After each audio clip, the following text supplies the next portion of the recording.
You make $100,000 a year, but you feel completely broke. And no, it is not because of your $6 coffee. It's not because you buy avocado toast. And it's definitely not because you lack discipline. You did exactly what society told you to do. You got the degree, you ground your way up the corporate ladder, you sacrificed your 20s, and you finally crossed that magical six-figure threshold. You are supposed to be winning, but every single time you open your banking app, your chest tightens, your heart rate spikes. You look at your gross income, and then you look at your checking account, and the math simply does not make sense. There is a mathematical trap quietly turning your six-figure salary into a paycheck-to-paycheck nightmare. Today, we are exposing the massive lie the financial industry told you about happiness. We're doing the exact brutal math of where your money is actually vanishing, and I am going to hand you the 2026 blueprint to hack the system and buy back your freedom. Welcome to the matrix of modern wealth. Let's break it down. The thesis: Money Dysmorphia. Let's put a name to the ghost that is haunting your bank account. It is a condition called Money Dysmorphia. This isn't just some trendy hashtag on TikTok. It is a massive, crushing disconnect between the actual money sitting in your accounts and the suffocating panic you feel in your daily life. Approximately 37% of individuals experiencing this exact financial panic actually have over $10,000 in liquid savings. Let that sink in. A massive chunk of the population who feels like they are drowning, who feel like they are one missed paycheck away from total ruin, actually have more cash on hand than the national average. You aren't actually broke, but your brain is lying to you. Your perception of safety has been entirely shattered. I am a researcher and systems architect, not your CPA. Run these numbers with a professional. Why is your brain doing this? Because the goalposts of the American dream didn't just move. They were loaded onto a rocket and fired into a different stratosphere. Look at the hard numbers. On average, Americans today believe it takes a net worth of $2.3 million to be considered wealthy. But more terrifyingly, they say it takes $839,000 just to be financially comfortable. Read between the lines. To simply exist in this economy without the constant gnawing fear of financial collapse, society is telling you that you need almost $1 million. The boomer generation, the people who bought 4-bedroom houses for the price of a modern used Honda Civic, set their wealth threshold at an astronomical $2.8 million. Gen Z and millennials actually require significantly less on paper to define themselves as wealthy, and yet younger generations remain the most financially anxious demographic in modern history. You are caught in a generational crossfire. You are earning higher nominal wages than your parents did at your exact age, but your actual purchasing power is evaporating in real time. And here is the dark truth. The system benefits immensely when you feel perpetually behind. When you feel broke, you stay on the corporate treadmill, you accept the shadow work, you answer the Slack messages at 9 p.m. on a Friday, you tolerate a broken, extractive economy because you genuinely believe the flaw is your own personal discipline. You convince yourself that you are just bad with money. But before we can fix your perception, before we can rebuild your budget, we have to expose the biggest, most damaging lie that the financial industry has ever weaponized against the middle class. The macro illusion, the $75,000 lie. Here is the fundamental lie you have been fed from the moment you accepted your first entry-level job. Money doesn't buy happiness past $75,000. You know this stat. You have heard it repeated by every financial guru. You have seen it weaponized by corporate HR departments during salary negotiations to justify paying you less. It relies on an old psychological concept called the hedonic treadmill, the idea that once your basic survival needs are met, your joy just flatlines no matter how much you earn. It is a highly comforting thought, isn't it? It makes you feel a little bit better about decades of wage stagnation. It makes you feel noble for not chasing money. There is just one massive problem. It is completely mathematically false. If you are looking up the Does Money Buy Happiness 2026 study data, let me save you the search. A massive 2024 adversarial collaboration between Nobel laureates Daniel Kahneman and Matthew Killingsworth tore this old, tired myth to shreds. They looked closely at the original 2010 study and realized a catastrophic error in how society measures human joy. The old data didn't measure an increase in happiness. It only measured the decrease in misery. Yes, $75,000 cures the misery of starvation. It cures the misery of eviction. But what about actual compounding life satisfaction? What about freedom? According to a 2024 PNAS study, experienced well-being rises linearly with your income, and it actually accelerates above $80,000 for the happy majority. Let me repeat that. It accelerates. Your desire for more money isn't greedy. It is biologically and mathematically rational. Wealth scales happiness infinitely for the vast majority of people because wealth buys back your time, your autonomy, and your health. The stakes here aren't just about driving a nicer car with leather seats. The stakes are literal, biological survival. Look at the 2025 Senate report on the working class. People living in the top 1% of median household income counties live approximately 7 years longer than those in the poorest counties. Wealth is a biological shield against chronic stress, sleep deprivation, and disease. The $75,000 happiness cap is a fairy tale designed to keep you compliant and cheap. Money buys longevity. Money buys peace. So, if the math definitively proves that money scales happiness, we arrive at the ultimate paradox of 2026. If you are making $120,000, $150,000, or even $200,000, why do you feel like you are suffocating? Why does your chest tighten every time you walk into a grocery store? Let's reverse engineer the trap. Let's do the real math. The real math, the financial vortex. Let's perform a brutal, unfiltered audit of a hypothetical high earner in this economy.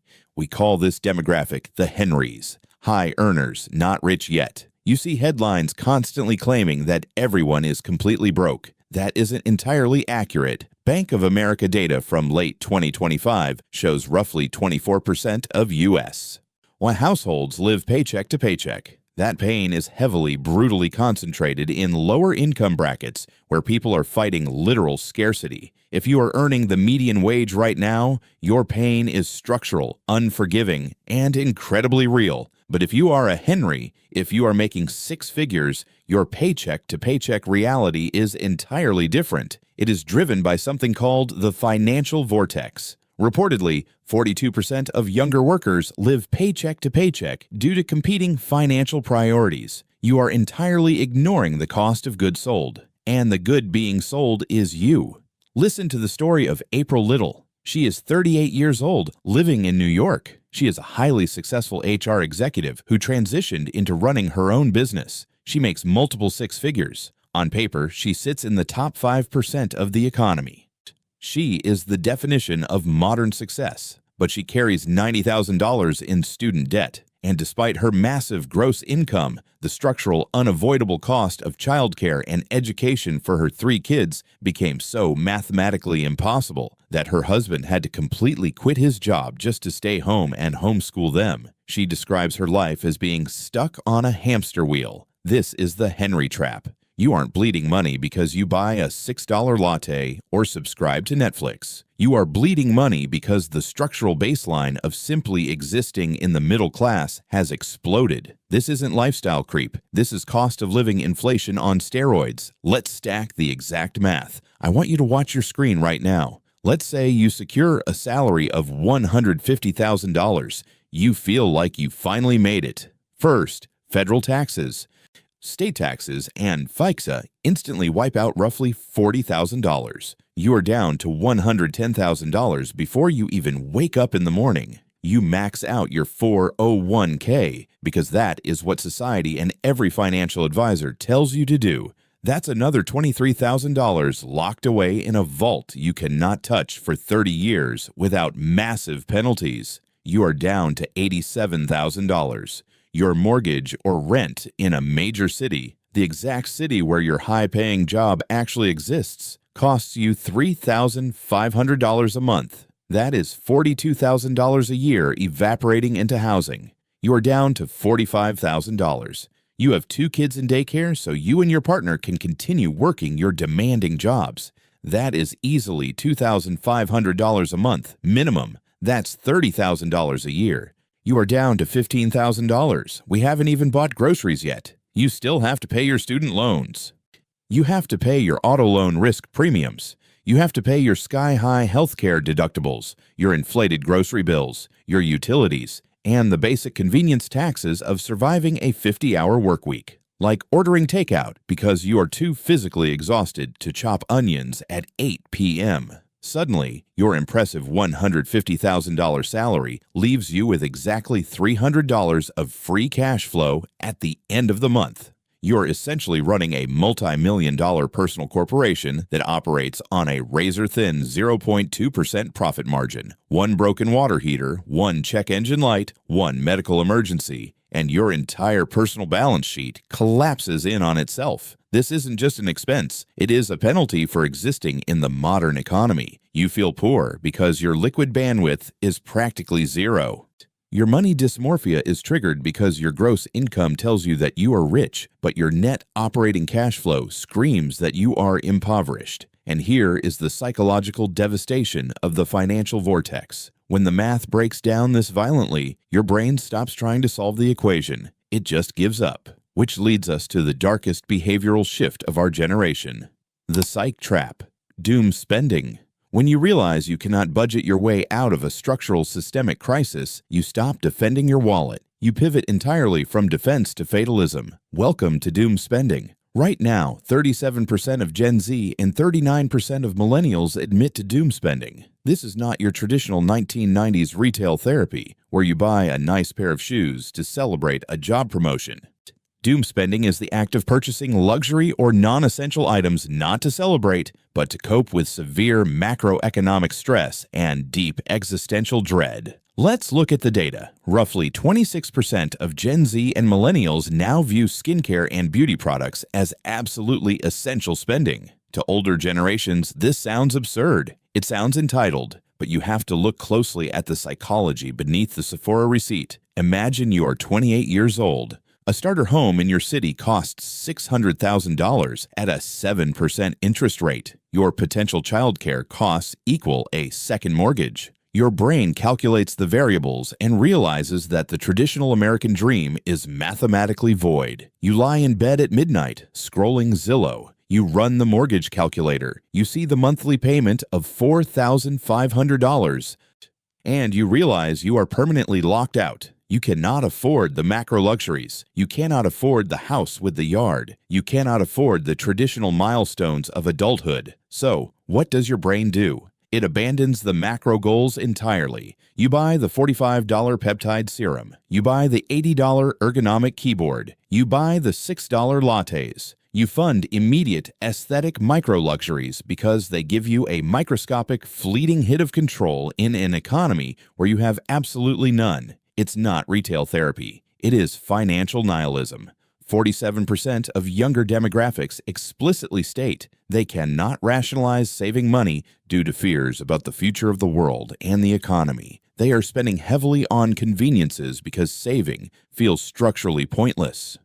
Why save for a house that goes up in price by $40,000 every year while your savings account yields pennies? And this fatalism is entirely weaponized by algorithmic wealth polarization. According to 2026 Gallup data spanning 47 countries, young people who use social media for over 7 hours a day have drastically lower well-being than those who use it for less than an hour. You are scrolling TikTok and Instagram late at night, absorbing a constant, aggressively curated flow of wealth imagery. The algorithm doesn't show you the April Littles of the world, quietly suffocating under daycare costs and student loans. It shows you 24-year-olds doing house tours in Calabasas. The distance between where your bank account actually is and where the algorithm suggests it should be is constantly widening. This creates a brutal and unbreakable feedback loop. You feel behind. You feel severe financial anxiety. To soothe the massive cortisol spike, you engage in doom spending.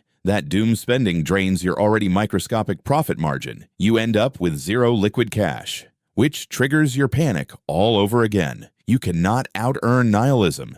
If you get a $20,000 raise tomorrow, the financial vortex will absorb $15,000 of it, and your doom spending will burn the rest. You have to break the system. You have to build leverage. The blueprint and the bridge. Do not sell your time at a discount and stop playing their psychological game. It is time to transition from victimhood to architecture. If the disease is money dysmorphia and the symptom is doom spending, the cure is systemic withdrawal.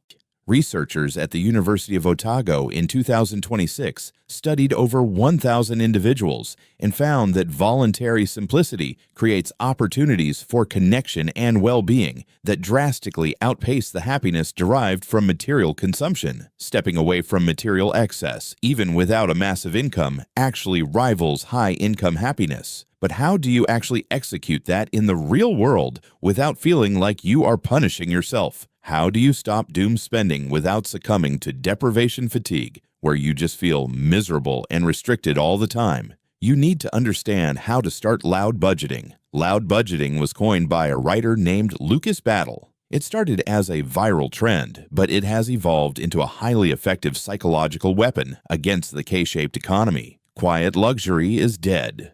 Loud budgeting is the new flex. Historically, frugality was a secret, isolating shame. If you couldn't afford to split a $300 dinner bill with your friends, you made an excuse. You said you were busy or you felt sick. You stayed home and absorbed the psychological damage alone. Loud budgeting flips the script entirely. It prioritizes verbalized financial boundaries over social pressure. Instead of hiding behind fake excuses, you explicitly state your reality. You look your friends in the eye and say, "I am not splitting this bill because it doesn't align with my financial goals right now." You say, "I'm focusing my capital on building assets, so I'm passing on the Vegas trip." Look at Jade Warshaw. She and her husband carried a staggering $460,000 in consumer debt. It was a completely life-altering, suffocating weight that dictated every single decision they made. She used the core principles of loud budgeting and radical zero-based transparency to eliminate every single penny of it over 7 years. She publicly championed her boundaries. She rejected the social spending expectations of her peers, turning her financial defense into a badge of honor. When you practice loud budgeting, you instantly kill the shame that feeds your money dysmorphia. You drag your finances out of the shadows and into the light. You stop letting algorithms and peer pressure dictate your essential spending. But here is the absolute truth that other finance channels won't tell you. Loud budgeting is only step one. It is only defense. It stops the bleeding. It helps you hoard cash. But in a macroeconomic environment where the financial vortex is constantly spinning, you cannot outsave a cost of living crisis. Inflation will eventually eat your savings. Childcare costs will eventually rise. If you only play defense, you will eventually lose. You need to reclaim your income source. You need decoupled income. That means building systems that work when you are physically exhausted. You need to transition the cash you save from loud budgeting into offense. This is your complete 2026 blueprint. Step 1. Audit your financial vortex. Look at your bank statements and ruthlessly separate your true structural costs, the things you literally cannot avoid, from your anxiety-driven doom spending. Step 2. Implement loud budgeting.